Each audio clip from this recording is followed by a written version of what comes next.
Good evening, everyone, and welcome to that Sewing Blab. It's great to have you here this evening with our special guest, Peter Lappin of Mail Pattern Boldness. Yay! Hey, everybody. Hi, and who's your friend, Peter? This is one of my two chihuahuas. This is Willie. He's having his moment. Willie, oh, that's so cute. Oh my God, Willie is so adorable. Cool. I want Willie shades. Yeah. Oh So yeah, gosh. we have an extra guest tonight.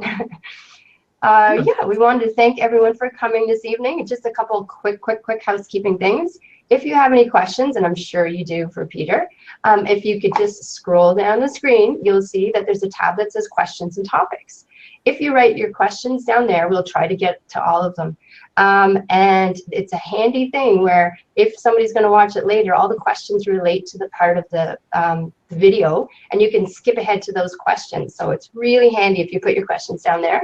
But please feel free to write comments and talk amongst yourself in the comments on the right as well. So, Alethea, how are you doing this week? I'm wonderful. I am good. Okay. Feel a little rested. No, but I really think I'm running on fumes because I haven't slept much, but oddly enough, I just feel like, whee! You know, so I don't know if it's the bit of Mr. Peter here, but I am doing good. I got a couple of pieces in. I didn't think I would be able to get anything done during our sewing challenge, but I was able to get a jumpsuit done, and I was able to get a pair of pants, UFO pants finished. So I'm excited about that. I've been giving grace on my collection, so I got my extension today, so I don't have to have my collection finished by tomorrow. Yay! I think that's why I feel a little excitement too, because I don't feel so much pressure now. So, I'm excited. I know, but the collection is coming along good. But Dawn, yeah, how are you, and what have you been doing this week? Just working on a pattern for a coat. Nothing too much this week. I'm gonna pick it up more next week. Looking forward to that. Yeah, just working on blog stuff and Blab stuff, and very excited about tonight. I love doing that sewing blog because you meet so many interesting people who love to sew. It's the one common thing that we all have in common. So it's great to have another fabulous sewist on tonight. So yes, Peter, I mean, wow, how do you introduce Peter? He has, it says on your blog, one of the most popular men's sewing blogs in the world, and I have no doubt. I mean, one of the most popular sewing blogs, period, male or female, I would say. I just came up with that, obviously, out of thin air a long time ago. It's never actually been measured. I'm pretty sure. If we ask in the comments, everyone will definitely agree. Yeah. We'll keep introducing him. Maybe his ears will burn a bit. Oh, he's back. I'm back. Sorry. Yeah, no, his website's lovely because not only is it informative with sew-alongs and things like that, it's also fabulous because your personality comes through. It's not dry and boring, or you're not afraid of the limelight. And you put your personality in everything, which was what I think why the blog is so popular. So we're very thrilled that you could be here. Thank you very much. Thrilled. Thank you for inviting me. Yeah, oh, cool. And I guess the first thing I'd love to know is really what started your sewing journey? Well, I'll give you the condensed version. In 2009, I had purchased some jeans at my local Goodwill. And like many of the things that I buy, the pants in particular, they needed to be shortened. And I realized that it would cost more to have them shortened at the local dry cleaners than to just do it myself. And it just, I don't know exactly where the thought came from, but it occurred to me that if I bought it like a used sewing machine on eBay or Amazon, it would pay for itself just in no time, just if I just did things like simple alterations. And this was like in June of 2009. And I got the sewing machine, which I bought a used Kenmore on eBay. And I think I realized right away that I could do a lot more than just shorten jeans with it. And I got really involved over at Pattern Review, which I'm sure both of you are familiar with. And and people were very, very supportive of me there and encouraging. and it gave me all kinds of, information. And nobody in my family sewed, so I really didn't know anything about it. I'd never even touched a sewing machine, let alone wound a bobbin or anything. But through pattern review and online things I found on YouTube, instructional videos, and help from a lot of people on pattern review, I managed to learn. And one thing led to another, and I just kept going, and I really haven't stopped. And I think that love of learning. Oh, sorry, Alethea. No, go right ahead, because I'll ask you in just a second. That sparked something. So yeah, go ahead, Dawn. Yeah, I was just thinking, yeah, that love of learning from that you had from the very beginning of your journey is, you can still see it today on your blog, like taking the classes that fit for tailoring and drape. Right. And I was just wondering, do you have a list of things that you still want to learn? Well, I'm not a list keeper, but I started taking classes at FIT, Fashion Institute of Technology, which is right in the neighborhood, about 2 years ago. And because it's part of the State University of New York, New York State residents pay like a third of the tuition that an out-of-state resident would pay. So it's really just it's an incredible blessing. And once I started taking classes there, I've just, I try to take 1 or 2 classes every semester, and I don't really have a particular goal in mind. I just, as you said, Dawn, I just love learning, and there's just infinite things that one could learn about garment making, which is my particular love, obviously, garment making, as opposed to quilting or home deck. Yep. That's awesome. And Dawn, you actually answered my question because I noticed that you just started this in 2009. And so I noticed that you're already doing tailoring, you're taking up techniques and tailoring. You're doing a great job at it, I might add. So with you doing that, you have a lot of people watching you, because there's not a whole lot of men that are into this, the field of sewing. And I actually discovered you through pattern review.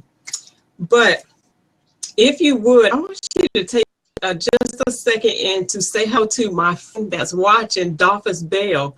He's also so he's learning himself, just learning. He's good too. He's getting into tailoring and stuff. So shout out Dolphus. He didn't know I was going to do that. I thought he would be on here, but I didn't know. But I see him over on the sidelines. He's getting into it, and he hasn't been doing it long, but he is phenomenal. Started out doing bow ties and I think pocket squares. I'm not sure, Dolphus, but he made a jacket. He made his first jacket just recently, and so I'm very proud of him. But you're very inspirational. It's the reason why I brought that up. So what do you say to people that watch you that have just started out, that are hesitant about moving forward in what they're learning? Yeah. Say that again. Was that a question? Yeah, what would you say to those that are starting out that's hesitant about moving forward? Feel like, oh, this is overwhelming. There's a lot to learn, and they're looking at people like you and I. Yeah, I mean, I guess I would just say to keep going and reach out to other people and try. Thanks to the internet, we have so much, and as this forum tonight makes clear, today we have access to people all over the world, literally. So if you don't have somebody that you know in your family who sews, or in your neighborhood who sews, or even in your state who sews, you can connect with people through Artisan Square and Pattern Review and Berta and the thousands of sewing blogs. And in my experience, sewers are incredibly generous and encouraging. And I think we all like to share what we love and watch other people enjoy it as well. Yeah, definitely. So you are so right. Yeah. So but I would say, particularly to the guys, that just hang in there, keep asking questions.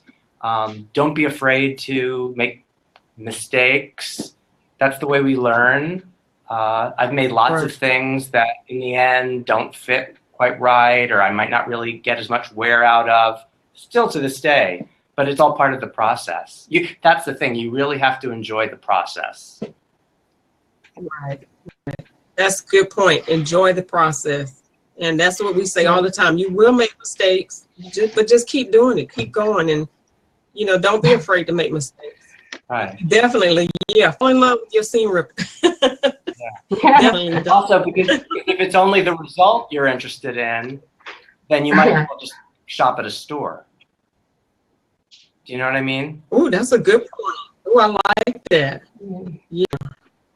I like that. If it's a result that you want, you might as well shop at a store. That is so good because it's the process of, and that I'm sure Dawn will say the same thing. And many of us, we enjoy just the thrill of being able to create something from nothing. It's just the process of it. Oh yeah. That's an awesome one. Yeah. I like that. Yeah. No, for me, it's just to be able to turn fabric into something that's wearable is thrilling. You know, it's just so much fun. Right. Oh my God. Yeah. And Y'all that is remember a that? fabulous shirt. Yeah. Peter's currently wearing the shirt that he had on his blog. Was it 3 blog posts ago? So yeah, one of these it's African made from one print of these African wax prints, and it's really just a very basic convertible collar shirt pattern, a vintage one that I used, a vintage McCall's, I think from the late 50s, and you could see convertible means, of course, that you have one of these simple collars with no collar stand. It buttons up at the top with a button loop. And then, you know, without the ruffles, you could actually wear a tie with it. But most people wear the neck open, kind of like a Hawaiian shirt, bowling shirts also were this style. Oh, that is nice. I like that. Thank you. Yeah. Wow, you've given us a great idea. I mean, who would have thought the ruffles down there? I like that. That's really nice. Yeah, well, I like to add little touches that make things unique. I mean, that's the beauty of sewing, is that you can make something truly your own. And speaking of African wax fabric, these are the pants that I just made. I should have put them on, but these are also gorgeous. Everybody's wanting to see those pants. We want to talk about those pants. They were nice. Now, these are the pants you have on in that photo on your blog, right? That's exactly right. And you could see the waistband is lined with Liberty of London poplin. That's a combination of fuchsia pink and beige, which picks up some of the colors in the pants.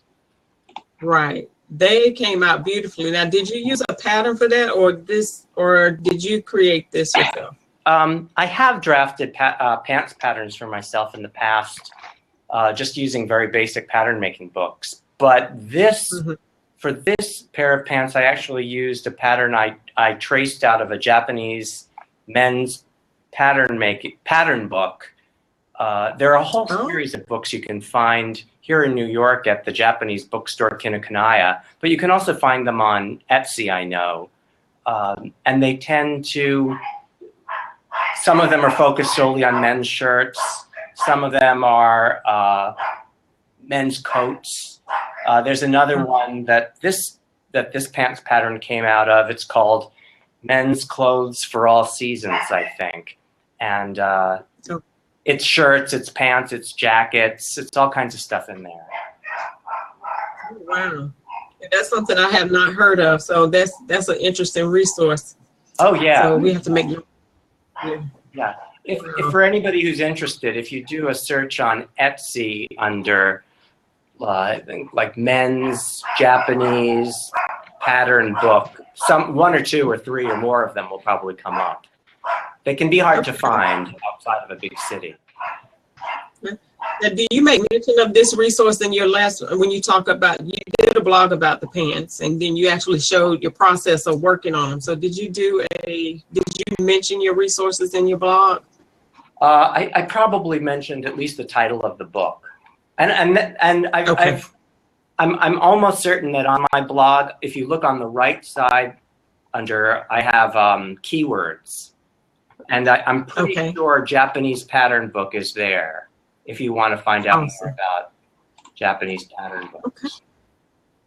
All right. So that means you need to go over to Peter's blog, and I keep, for whatever reason, don't even know why. Is it there, Dawn? I keep calling it male pattern baldness.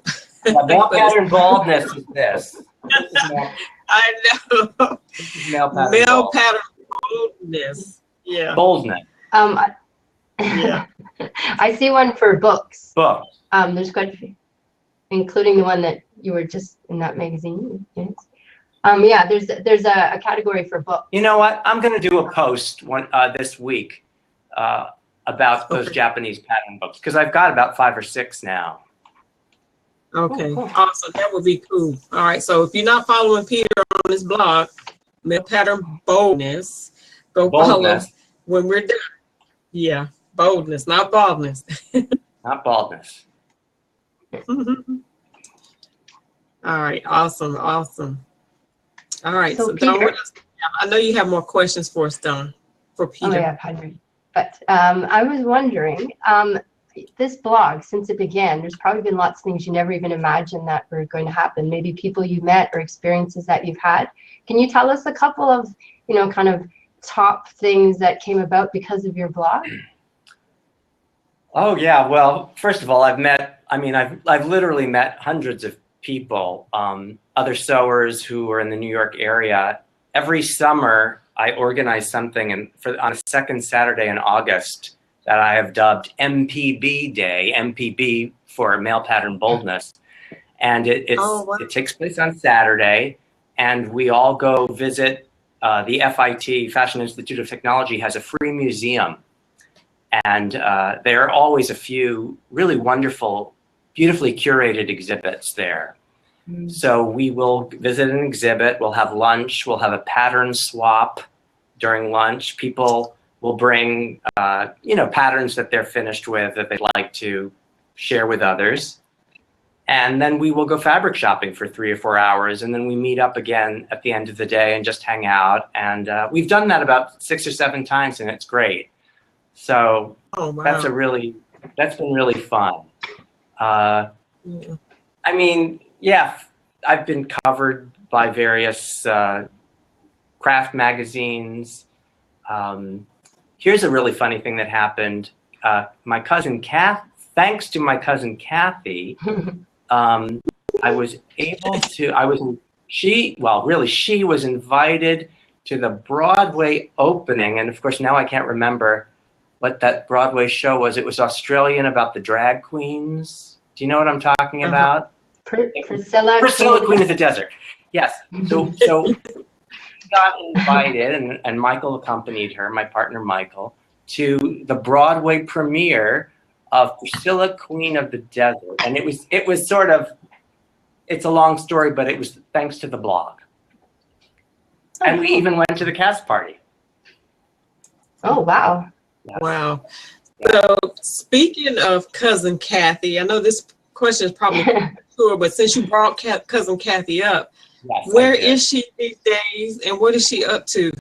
Well, I wanted to share this with you because she has been really traveling the world, and I have a photo album here, and I wish I could show you all the pictures of the places she's been. Bermuda, the Bahamas, Europe.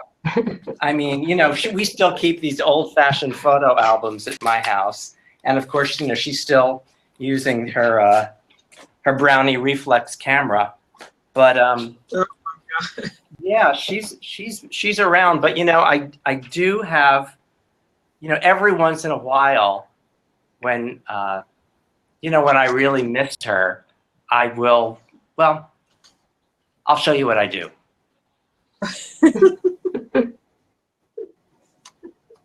Yeah, I just do this. Yay. There's cousin Kathy. And I feel see closer. I feel closer to her this way. Get closer to her. I see she borrowed Willie shade. Say that again? I see she borrowed Willie shades. Yes. Or Willie borrowed Kathy shades. Exactly. We're all, we all wear the same accessories in my family. Wow. So will Kathy make a debut again, or has she She'll be moved back. on? No, she'll be back. Yeah, she'll be back one of these days. Seriously, it's I've been very busy with other sewing projects, so whipping up her outfits has been a lower priority for me. But she understands.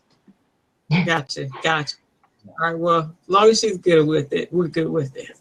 Yeah. All right. Andrea from Sew to Fit wrote in the comments that, oh my, OMG, for a long time I thought she was real. Oh, really? A lot of people said it wasn't until like the third or fourth time that they realized something is strange here. Something,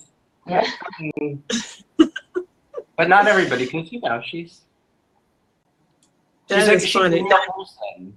She's not a character. Yeah. Or that's how I think of her.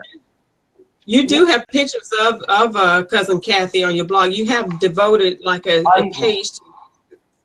I'm sorry? Hundreds, yeah. So if you want to see cousin Kathy and her outfits that Peter so graciously made her, check his blog out, and you can see there she is. That's the one I remember. Yeah, that was one of the nice ones. Dress. That one was made from a piece of a vintage rayon crepe I found at the Chelsea Flea Market, which happens every weekend here. And that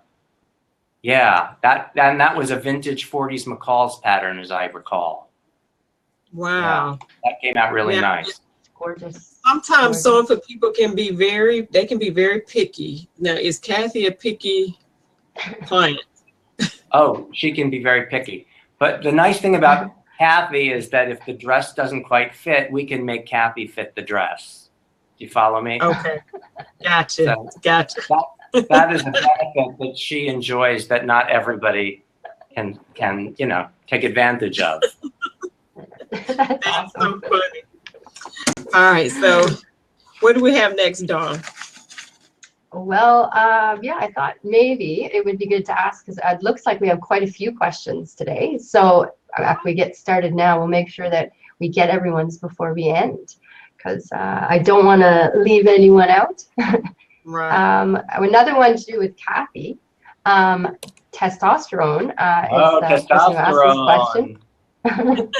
It says, not to stir the pot, but when will your muse and cousin, the former model Kathy Lane, meet your BFF, blogger friend forever, Laura May of Lilacs and Lace? Well, it will happen someday. Of course, I don't know how many of you know Laura May. She's a friend of mine. She lives out in the Bay Area in California, and she has been to New York City a couple of times, and we've hung out.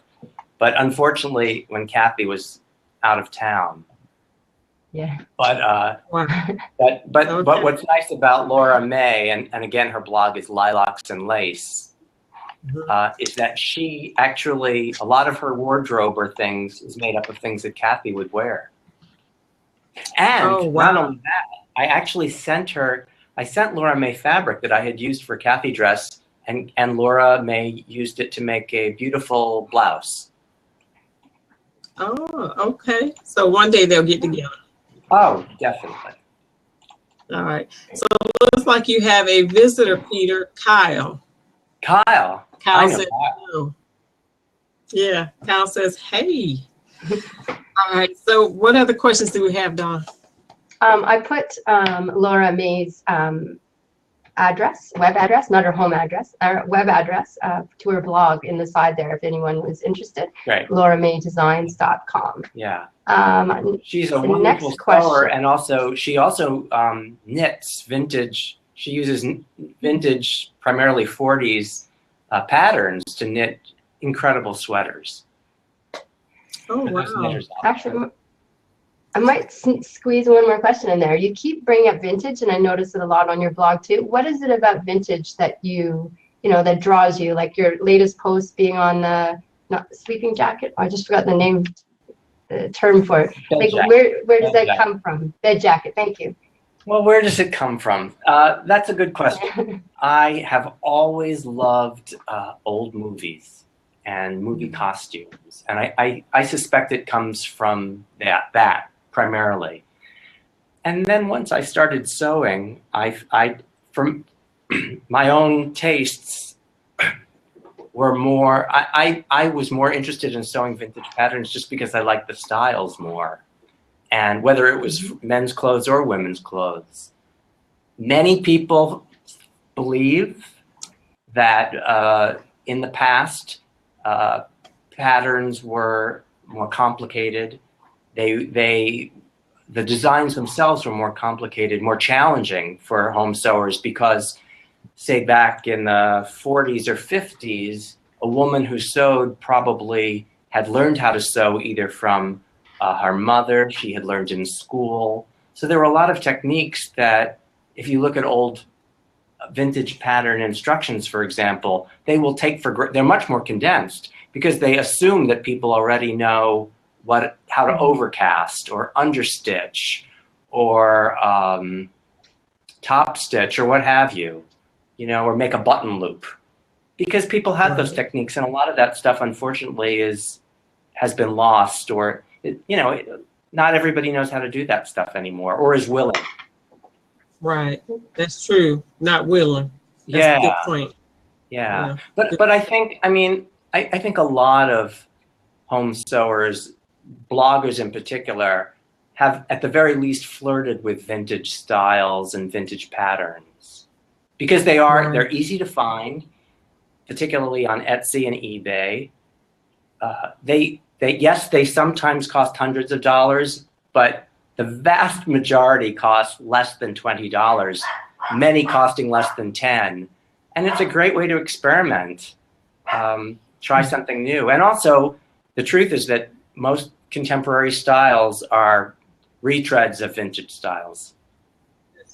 That's right. And nowadays, in the pattern, at least the big four and maybe Murphy, you can find some of those vintage styles. So it's even easier now to engage in a vintage pattern, because they're coming back, so. Right. Well, I think the vintage reissues are the result of the popularity of those vintage styles and people like ourselves requesting of McCall's in particular, and Simplicity, that they reissue some of those designs. Right. That's right. And great designs too. I have a few several vintage patterns. I may have done maybe 2 patterns, but I love them. I'm like you, Peter. I love the old world fashions and styles, 20s, 40s. As a matter of fact, my third design piece will be inspired by the Lauren Bacall, aged, very glamorous. Just with slicky style. Yeah, loved Lauren Bacall, and her fashion sense was impeccable, but it was just very graceful. The clothes just hung on your body, but they fit. It's not like they were too big, they were not too tight, but they just gracefully skimmed the body. And so I love that era. So yeah, I'm glad. I also love the 40s in particular. The 40s style. Yeah. And then let me just add about, because I also sew vintage men's patterns, and I prefer the fit, which particularly, say, in the 1970s, a 1970s men's shirt pattern would be much more fitted than the oversized boxy patterns that you find primarily today. Yeah, fast fashion, probably try to fit as many people into one size as possible, the masses. Fast fashion. Yeah. That's a good point. We have more questions too. Fast fashion. I like that. That's a good point. And trying to fit everything into one bag, it kind of loses the essence of the style, don't you think? Because I like when the older patterns, they had one size in a pattern in an envelope, and the styles then were more fitted, and then sizing. Our bodies are different than they were back then, so of course the sizing is going to be different. But I love that we are able to resource different areas where we can learn fit. We can get that fit back, like it used to be, that tailored look. Right. So make it Make it do what it do, as I say.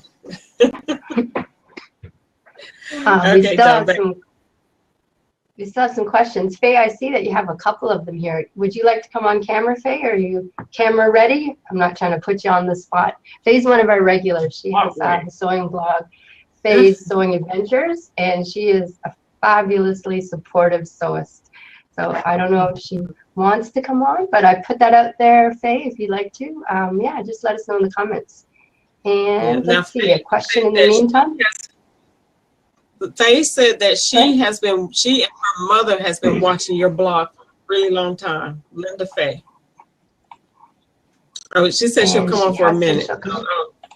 Oh, great. Yeah, that's awesome. We've interviewed Faye once before too, so she's an old hat at this. Hopefully her internet will be fine when she comes in. Yeah. So while we're waiting, Dolphus asked, and I know this is a side question, so I don't know if you put it over in the other side, but he asked, have you made a tailored suit yet? So I have made a tailored suit, but it was cotton twill. So I haven't made a complete wool suit, and that is one of my goals for this year. I just took a tailoring class in which we made a lady's jacket at Fashion Institute of Technology. They also offer pants. There are various classes that they offer, and each one you work on a different garment. Then there's also menswear tailoring at FIT, but it's not for the evening students. It's more geared toward the daytime students. So since I'm an evening student, there are certain things I can and can't take. But I would like to do more tailoring for myself and using wool, which is a very different experience than cotton. Because it's a living, you can do so much more with it. And Right. We're having a little, how do I allow access, Dawn? Yeah, we're having a little trouble getting Faye on. One of the classes she asked while we're trying to get her in was, can you tell us a little about the classes, the tailoring and otherwise that you've been taking? So I think a tailoring and a draping were your last two? Yeah, last semester I took a draping class and a tailoring class. This coming semester I'm taking the next level draping class. And I'm going to be taking a men's pattern making class. And those will start at the beginning of next month. And then I've also taken pattern making. I mean, I strongly recommend, if anybody has access to a fashion school, not everybody does, to learn some basic pattern making techniques. Even more than draping, to understand how patterns are drafted is so helpful to somebody who sews their own clothes, because you really understand how patterns are drafted, how the measurements that we take are then applied to a pattern, and how to make adjustments for ourselves using commercial patterns. It opens up a whole other side to sewing, doesn't it? Like, absolutely. Yeah, it's very exciting. Absolutely. Okay. What are your We're still having a little, just right off the top of your head, your top 5 points that you would that comes to your head when it comes to pattern making? You know, the 5 most interesting points of pattern that you would share with us. The 5 most interesting points of pattern making? Right. Well, I think what's most exciting is to be able to take your measurements, follow a certain, you follow a certain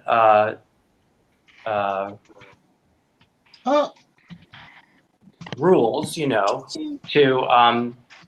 to draft the pattern, and seeing that the result is something that looks exactly like a pattern that you would, a McCall's pattern or a simplicity pattern, except that it's made to fit you.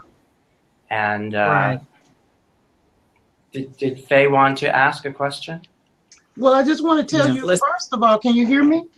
Perfectly. Yes, okay. I just want to tell you, first of all, like they already mentioned, my mother and I have been reading your blog for a long, long time.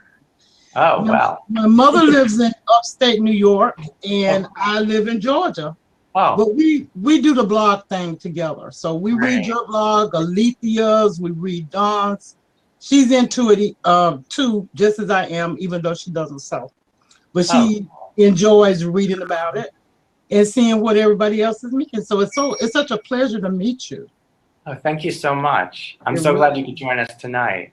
Yes, and I've been following your escapades in school and wishing that I could be there too. Well, I try, I try to share as much as I can. Sometimes I don't share things that I learn in class. I try to when I can, when there's time. Sometimes in a tailoring class, what we'll learn will be something very, very specific, like how to pad stitch the inside collar of a lady's jacket that not that many people might find interesting. Oh, I would indeed. Yeah. I just finished pad stitching one myself. Oh, cool. Yes, but I'll be watching. I'll be reading, and thank you so much for coming on sharing with us tonight. Thank you, Faye, and give my best regards to your mom. She's watching also, honey. Oh, Yeah. hi, Mom. Okay, you guys have a nice evening. Thanks for coming on. All right, Faye. thank you. Faye had one more question too down here. She wanted to know how many sewing machines you had, Peter. Oh, I get asked that question often, and the numbers change. I think I have about 14 sewing machines that are real sewing machines, and then I have one serger. And I happen to have a machine that I use that's actually not an old machine. I've blogged about this one. It's a Janome. It's my Janome Hello Kitty, and Wow. I think I paid about $100 for this, which is not a lot for a new machine. And I use that machine all the time. I have no relationship with Janome, mind you, but about a year ago, I thought, wouldn't it be neat because I've always through the years written about vintage sewing machines, and I came to recognize that there were a group of people who were never going to buy a vintage sewing machine just because they didn't want to have to deal with oiling. They didn't want to have to deal with something that's old. And the benefit of a machine like my Janome is that it's very lightweight, it's plastic, it's really easy to clean, and it doesn't require oiling, although you can oil certain points if you want to. It's very simple. It's a zigzagger. It does a very basic buttonhole if you don't want to deal with vintage attachments. And you don't, I guess my point is really that you don't need to spend a lot of money to get started on sewing or on a sewing machine. I mean, I know a lot of experienced sewers who, only want the top of the line Bernina, and I totally understand that. And, it's a lot like automobiles. It's very personal, but they'll all get you where you're going. Exactly. Except for a few. Excellent point. We want to avoid that. Faye was curious which one was your favorite out of all your sewing machines. Well, my favorite, I have an Elna grasshopper. I don't know how many of you are familiar with the grasshopper. If you Google Elna grasshopper, you'll see it's a design that dates back to, gosh, I think the late 30s, early 40s. It was the first free arm machine. It's green and very simple. And you can still find them from time to time. I found mine on eBay. It's a straight stitch machine, and I love it. It's just a very cool machine. I'm also a big fan of the old Singers, models like the 66, the 99, the 201. There you go. So it's not that. It's actually, that's called the Supermatic. That the simpler one below it is the grasshopper. That's also a Supermatic. That, I don't know if you can see where I'm pointing. Yeah, sorry. The one that looks like that's the grasshopper. Okay. Phew. Yeah, that's the grasshopper. It's a great machine. Wow. I also, I have a I'm pretty sure that there's an Elna grasshopper. The keywords on my blog if you want to find out more about it. So yeah, I also love the old singers, the 99, the 201, the 1591, the 66. These were the old straight stitch Singer machines that were popular from, basically from the turn of the 20th century through the late 1950s. And they were straight stitch machines. They're still in use all over the world. You can find the attachments very cheaply. Very reliable, very easy to maintain at home. And they can pierce, 12 layers of denim or leather. You can use them for anything. And you can sew chiffon. Yeah. That's the beauty of those vintage machines, because they were heavy duty, and you can sew just about anything. I love the cams on most of them, and you don't see that. Now you have buttons where you push, but now most of them have the cams. If you want a certain design, you just slip that in there, and then they just go. But you seem to be, you have become a sewing machine connoisseur. I've read at least one of your posts about your sewing machines, and I think at time you may have had 8 machines. So you've graduated to 14. Wow. Yeah. That's awesome. But to know every machine, know the name of it, that's incredible. Oh, yeah. Yeah, I love the machine. I mean, as much as I love sewing, I love the machines too. And their design, the history, the quality of them too, which was so high. And they, as you said, Alethea, they were made to last generations and to be passed down from mother to daughter to granddaughter, so forth. Right. And Yeah, that's good. That's Faye why was wondering if you sorry. Faye was wondering if you had a Singer featherweight. I have 4 Singer featherweights, 3 black ones and a white one. And I really need to, I have too many featherweights. I recognize this. It's a problem. But I love Singer featherweights. Yeah, I think that's the 221. That's the number. And those are also, they were very popular. They're not at all rare. And if anyone wants to try a featherweight, they're not difficult to find. They can be costly, but if you shop around, if you're willing to bid on eBay, you can find one for, I would say, less than $200 or in that range. Wow. We have another. Yeah. We have a question from Samina also wondering your opinion on something. She says she's making her first men's shirt this year, and she wanted to know what your preferred collar interfacing is. Collar interfacing. Well, I tend to avoid stiff interfacing. I don't like the way it feels. I associate stiff collars with cheap shirts. That not everybody makes that association. And I certainly recognize the appeal of a stiff collar because it can look very neat. I have always had more luck with lightweight interfaces, lightweight woven interfaces, even knit interfaces.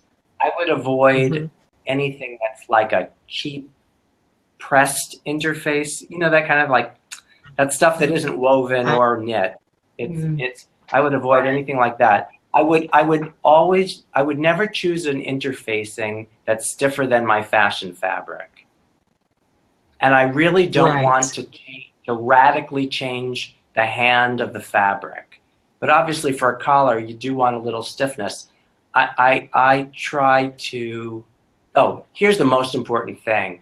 I was watching some of your other interviews and people talk about, Erica Bunker in particular was talking about her experiments and successes and failures with interfacing. And I find that a lot of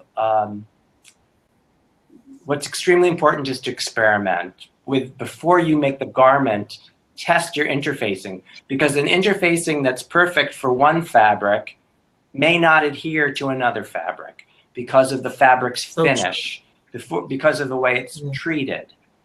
it may not be properly applied. I know where I purchase interfacing, which is primarily in the garment district, there are never instructions.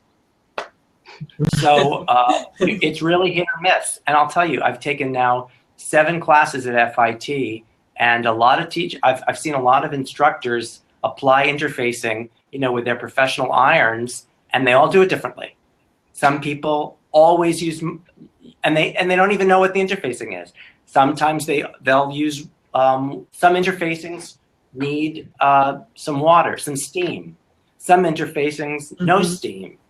Some interfacings very hot. Some interfacings cool. You just have to experiment. And obviously, not everybody has the patience. But I have also had my experience having shirts with collars that then the interfacing bubbles. Usually, in my experience, when you take the shirt, if you launder the shirt, you can then press the collar and do away with some of that bubbling, at least temporarily. Here's something I'll add. The shirts that I make for myself, I launder by hand. I almost never put them in the washing machine, and certainly not the dryer. And that is also something that will help interfacing, because fusible, that's what I'm talking about. Fusible interfacings over time will always detach over time, which is why that's right. In high-end tailoring, they never use fusibles, except for the very smallest portions of a garment, because they will not last. Oh wow, that's interesting. Never knew that. But some interface you have to be interfaces are very temperamental. And you do have to test, but you said something just a little while ago, patience. A lot of sewers don't have patience. A lot of times find myself, I don't have patience because, you have something, if anybody's like me, when I sew for myself, I sew for other people, but when I sew for myself, it's usually in a situation where it's quick, fast, and in a hurry, I need it right then. And so we don't have patience to test out garments. Now, mind you, when it comes to my client, that's a different story. I take the time to make sure I put the right interfaces. But the things that you just mentioned, just interfaces alone is a lot of information. That's a lot of information that you just put out there, because it makes the world of difference. It can make or break your garment.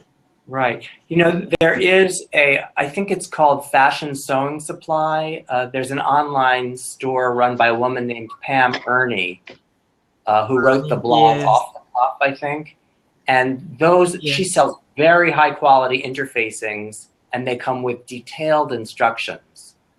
And and you can buy a sampler packet from I'm pretty sure it's called, what did I say? It was called Fashion Supply. Fashion sewing supplies. Right. Fashion sewing supply. Right. I love buying my interface from Pam because hers retreated also. And so what you get is what you get, and it's very a good quality interface. And to me, it's the best out there. And if I just have to go to the store and buy it, I'll buy it. But I have bought it, and you're right. If you're not sure what to get, she sends out, and I'm not talking about small samples. These are nice size samples, labeled. Yeah, they're labeled, and so you know what you're getting. Yeah. Yeah. So I know a lot of sewers who use that interfacing and have had a lot of success with it. Just one more thing to add, that when I do buy interfacing that does not come with instructions, I always pre-shrink it. And what that means is that I soak it for say a half an hour in warm water, and I just dry it over my the curtain rod in the shower, so that it's just it doesn't take away any of it doesn't have a negative effect on the interfacing and its ability to stick, just diffuse, but it does pre-shrink it just enough. And of course, pre-shrink your fabric. If you're sewing a cotton shirt, make sure that you don't want the you don't want the fabric to shrink away from the fusible, and you don't want the fusible to shrink away from the fabric. Exactly. You just want that nice marriage. You want to just be perfect. So, right. And Kyle brings up a good point that her interfacing is wide. It's almost wide as regular fabric. So when you paying, it's pricey, but it's worth it because you're getting more for your dollar. To me, it's wider. Most interfacings in the store is like what, 22 inches wide, or I mean, it's not that wide, but hers is. I think you can get it as wide as 60 inches wide, which is awesome. You know, the other thing is that a lot of people don't consider is to, instead of using fusible, to use either, you can use silk organza, lightweight muslin. If it's not going to show through, you could use your fashion fabric if you don't need a very, very crisp collar, but you just want a little something with a little bit more sturdiness. Correct. You know, Yeah. Yeah. Let's see, those that are the was things like 101 on fusing. Yeah, those are the little things that a tailor or somebody that's really serious about their sewing would know. You know, not the average source would know to use those particular things that you just brought up. Yeah, so we're going to tell your teacher everything she's teaching you is paying off, he or she. A lot of good information. Yes, it was fabulous. Samina mentioned in the comments, so everything, Samina, that she thought it was a very detailed and helpful answer, and thank you. Great. Yeah. And we've also had a comment in the side from Kyle. It's actually a Kathy Lane story. I don't know if you had a chance to read it. I did read it, Kyle. You know, Kyle holds a grudge. Kyle, not forget. For coming in second place. Yeah, so for the people watching on YouTube who won't see the comments, he came second place in a little black dress competition to Kathy Lane, sorry. And yeah, so he's joking around about that. And we had one more question as well about Kathy. Andrea from So To Fit said she wanted to know if is it your alter ego? Like, is she do my you and Kathy have a lot in common, or is it your alter ego, complete opposites? Oh no, she is very different, but we have some things in common for sure. She my alter ego. I guess she's more my muse than my alter ego. Oh. She's more my muse. Hold on 1 second. I'm going to get something of Kathy's. Okay. Okay. When he's doing that, we have 2 more questions below. So if anyone wants to ask a question before we go off soon, or if they want to come on camera. This was made from it's actually a print. This is from I think also like a late 40s McCall's pattern, a very simple dress. And this is a cotton sateen with this beautiful rose print that's actually a reprint of a 40s design. And oh, wow. It was a beautiful Kathy dress from a number of years ago already. That's the one that I wore to Priscilla, that she wore to Priscilla, Queen of the Desert. Oh. Yeah. It almost has an oriental flair to it. Oh, yeah. Well, it's very simple. It just has a simple kind of neckline. The fabric is what makes it, and that cotton sateen. I bet it's in person. It's beautiful. Yeah, it has a bit of a sheen. It's pretty. Roberta says that dress is one of her favorites. Oh, Roberta, thank you. I know Roberta well. Roberta has always, I think she's attended every MPB day, but maybe except for one, I think. Am I correct, Roberta? She'll let me know.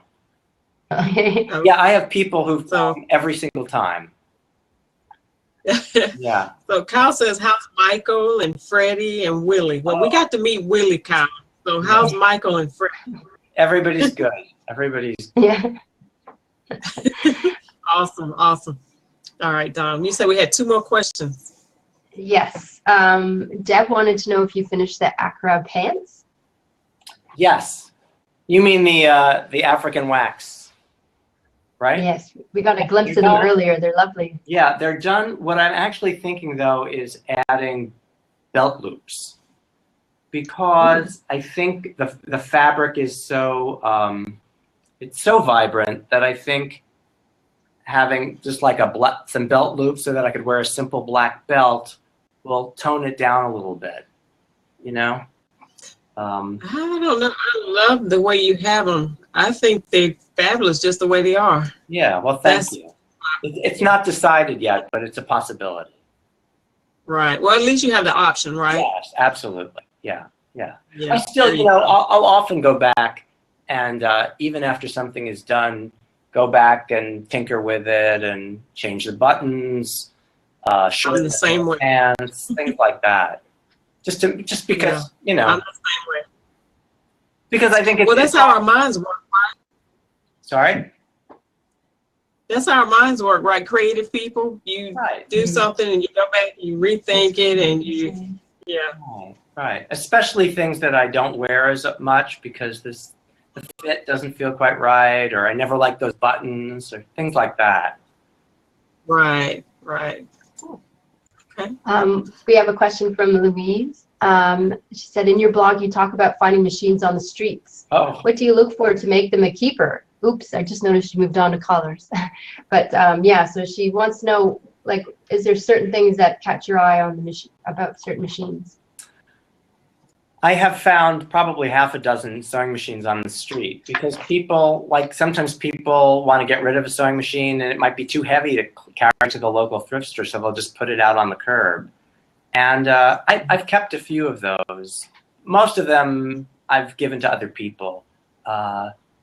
What I would look out, you know, any vintage all metal machine is probably worth keeping. Even if I don't keep it, I usually tune it up, which for me means cleaning it, oiling it, making sure that it works, making sure it has bobbins, so that if I put it out on the street again, at least it's usable. Because a lot of people get rid of things because they just they don't really know how to repair them, and it could be something really simple. Like I'll find a sewing machine with the wrong bobbin. That's classic. That somebody has a 66 bobbin when they need a 15, and they wonder why they, you know, why they're getting a red nest. Wow. Okay. So that's a great point. Even for now, not just a vintage machine, but, you know, even somebody who's, you know, working on their machines, not a modern machine, maybe the wrong buttons. Because we just had somebody ask a question of why their sewing machine was building like thread nests. And, but that could be one of the reasons. So good point. Usually it's because they're not threaded correctly. Usually it is. Right. We have one question left. Faye wanted to know if there is a cost to participate in MPB Day. There is no cost. It is a free day. People bring some money to buy fabric, but even that isn't required, obviously. Money for lunch, that's it. It's free. Yeah. It's just a fun get-together. And it's the second Saturday in August, so off the top of my head, I forget if that's the 13th or the 14th this year. I could figure it out, but whatever that second Saturday in August is, that's when MPB Day will be. Last year, I was able to do one in March. I called it the Winter Frolic, but unfortunately, this spring I'm going to be taking, winter and spring, I'm taking a class that meets on Saturdays, so I'm no longer available for that. But I will be doing MPB Day in August. So I hope to see some of you there. Have you ever taken MPB Day out of state? Have you ever traveled? Have you ever traveled with your MPB Day? I have never traveled. People have mentioned it like, oh, you've got to come to Australia. But yeah, I mean, it would require that I know where the fabric stores are, and that might be something that somebody else would know better than I. Right. Okay. Maybe if you had a good host, can fill you in. Yeah, you just do all the good stuff and let them lead you to the fabric store. Exactly. That might be fun. Something to think about. Yeah, something to think about. I see online that a lot of bloggers have their local meetups and stuff, and it's always fun to read about groups getting together, whether it's in the UK or Australia or California, Chicago, Washington, D.C. area. Yeah. Yeah. We have so many. I know you're not. Oh, sorry. Group. Yeah, with the Slash Talent group and the Paracrafters group, we get to read a lot about the different areas because people are just all over the place. And it's just a lot of fun to see, you know. So maybe one day we'll be calling on Peter saying, we need you. So stay by your phones. Yeah. I know, Peter, that you don't have a list per se of what you plan to do in the future. Like you said, you're not really big on lists, but do you have anything that, you know, coming up or anything that you're aiming for in the future? Like what's going to happen with male pattern boldness in the future? I don't know. I do it because I enjoy it, and as long as I keep enjoying it, I'll keep doing it. Like many bloggers, I don't blog as frequently as I used to at the beginning, but I try to post with some regularity and have fun with it, because obviously if I'm having fun, it comes across to people who are reading it. If I'm not having fun, it's probably not as compelling. So, but I don't have any kind of concrete aspirations with regard to the blog. That said, I mean, I'm open to anything. Well, that's exciting in itself. Yeah. Yeah. All right. So, Peter, what do you do? I know we're nearing the end of our show, but just a question. What do you do now? Is this your full daily routine, or do you have a day job, or what do you do? Because obviously someone is your love, but so we'll say, what is your side thing that you do? Yeah, well, I used to work in fundraising, and I don't work full time anymore. And I do some sewing for clients, for private clients, but that's not really a living wage. It's more something that I do to build my skills, to be open to professional possibilities. The same with my classes. Yeah, I don't know if it will turn into a new career, but during this period that I've been sewing has been my primary focus. So I'm very fortunate that way. Right. Awesome. Wow. Well, this has been very informative, Peter. I'm so glad to have met you face to face. And I mean, you just came with a wealth of information tonight. And so a lot to go on. We have a lot of viewers, at least 44 tonight. And I'm sure there's going to be plenty watching the replay. Yeah. So thank you for all your information. And hopefully we'll have you back to find out, you know, what's going on with Peter later. I would love that. And thank you, Alethea, and thank you, Dawn, for reaching out to me and making this happen, and also providing this fantastic forum for the sewing community. Awesome. Lots of fun. Yeah, it is. Yeah. All right, Dawn. Take us out. Okay, well, yes, thank you everyone who watched tonight. We really appreciate it. And remember, you can watch it again here on the same link or on YouTube. And yes, just thanks for coming out. Thanks for your question. Thanks for coming on camera, Faye. Oh, and we're going out with Kathy Lane. And I can't thank you enough, Peter, for coming on. You've been a fabulous guest. Good night, everybody. Good night, everyone. Have a great night.